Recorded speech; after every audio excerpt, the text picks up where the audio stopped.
বিসমিল্লাহির রাহমানির রাহিম। সূরা আল মুল্ক। আয়াত ৮। রোষে জাহান্নাম যেন ফেটে পড়বে যখনই তাতে কোনো দলকে নিক্ষেপ করা হবে। তাদেরকে রক্ষীরা জিজ্ঞেস করবে, তোমাদের নিকট কি কোনো সতর্ককারী আসেনি? আয়াতের তাফসীর। রোষে জাহান্নাম যেন ফেটে পড়বে। ১. যখনই তাতে কোনো দলকে নিক্ষেপ করা হবে, তখনই তাদেরকে তার রক্ষীরা জিজ্ঞাসা করবে, তোমাদের নিকট কি কোনো সতর্ককারী আসেনি? ২. ক্রোধে ও রাগে তার একাংশ অন্যাংশ থেকে বিচ্ছিন্ন হয়ে যাবে। জাহান্নাম কাফেরদেরকে দেখে বড় ক্রোধান্বিত হবে। ক্রোধান্বিত হওয়ার এই অনুভূতি মহান আল্লাহ তার মধ্যে সৃষ্টি করে দেবেন। আর এই কাজ তার জন্য কঠিন নয়।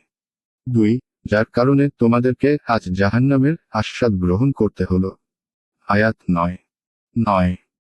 তারা বলবে, অবশ্যই আমাদের নিকট সতর্ককারী এসেছিল, আমরা তাকে মিথ্যাবাদী গণ্য করেছিলাম এবং বলেছিলাম আল্লাহ কিছুই অবতীর্ণ করেননি, তোমরা তো মহাবিভ্রান্তিতে রয়েছ।